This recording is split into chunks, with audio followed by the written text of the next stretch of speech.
Pettah railway ആശുപത്രിയിലെ ശുചിമുറിയിൽ നിന്ന് കണ്ടെത്തിയ വെടിയുണ്ടകൾ RPF ഉപയോഗിക്കുന്നതെന്ന് നിഗമനം.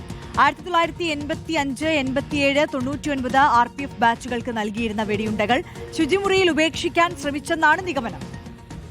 പഞ്ചൂർ പോലീസ് ആംസ് ആക്ട് പ്രകാരം കേസെടുത്തിട്ടുണ്ട്. അതേസമയം കോഴിക്കോട് വടകരയിൽ ബോംബ് സ്ക്വാഡ് നടത്തിയ പരിശോധനയിൽ 3 സ്റ്റീൽ ബോംബുകൾ കണ്ടെത്തി. ഹരിമോഹൻ വിവരങ്ങളുമായി ചേരുന്നുണ്ട്. ഹരിമോഹൻ, 2 വിഷയങ്ങളിലെയും അന്വേഷണം എങ്ങനെ? ഹരിമോഹൻ. ആര്യ റീജിത്ത്, സേനാ വിഭാഗങ്ങൾക്ക് മാത്രം കൈമാറുന്ന വെടിയുണ്ടകളിൽപ്പെട്ട 7 എണ്ണമാണ് ഇന്ന് രാവിലെ തിരുവനന്തപുരം പേട്ട റെയിൽവേ ആശുപത്രിയുടെ ശുചിമുറിയിൽ അലക്ഷ്യമായ നിലയിൽ ഉപേക്ഷിച്ചതുപോലെ കണ്ടെത്തിയത്.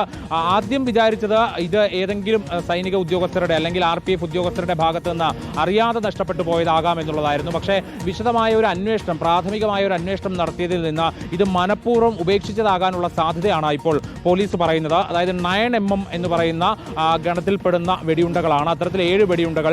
ഈ 9mm വെടിയുണ്ടകൾ സേനാ വിഭാഗത്തിൽ, അതായത് പോലീസിനും RPFനും മറ്റ് സൈനിക വിഭാഗങ്ങൾക്കും മാത്രമേ ഈ വെടിയുണ്ടകൾ ഇഷ്യൂ ചെയ്ത് നൽകാറുള്ളൂ. പൂനെയിലെ കിർക്കി എന്ന് പറയുന്ന സ്ഥലത്താണ് ഇത് നിർമ്മിച്ചു കൊടുക്കുന്നതും. അപ്പോൾ ഇത്തരത്തിൽ ഉള്ള ഈ വെടിയുണ്ടകൾ ഇഷ്യൂ ചെയ്തത് 1985, 1987, 99 ബാച്ചുകളിലെ RPF ഉദ്യോഗസ്ഥർക്കാണെന്നുള്ളതാണ് പ്രാഥമികമായ അന്വേഷണത്തിൽ പോലീസിന് മനസ്സിലായത്. അപ്പോൾ ആ ബാച്ചിൽപ്പെട്ട ഉദ്യോഗസ്ഥരിൽ ആരെങ്കിലും തെരഞ്ഞെടുപ്പ് ഡ്യൂട്ടിക്കായി ഇവിടെ ഉണ്ടായിരുന്നു, ഈ പരിസരങ്ങളിൽ ഉണ്ടായിരുന്നു, അവർ റെയിൽവേ ആശുപത്രിയിൽ എത്തിയിട്ടുണ്ടോ എന്നതടക്കമുള്ള കാര്യങ്ങളാണ് ഇനിയിപ്പോൾ അന്വേഷണം നടക്കുന്നത്. ഇവർ മനഃപൂർവ്വം ഇത് ഉപേക്ഷിച്ച് പോകാനുള്ള സാഹചര്യം എന്തായിരുന്നു എന്നതിലടക്കമാണ് ഇനിയിപ്പോൾ അന്വേഷണം നടക്കുക.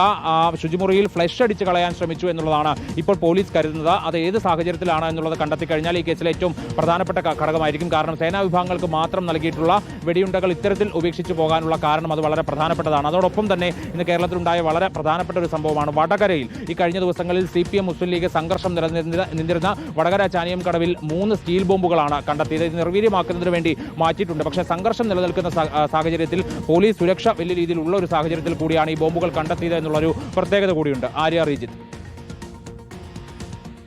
ഹരിമോഹൻ വിശദാംശങ്ങൾ പങ്കുവയ്ക്കുകയായിരുന്നു.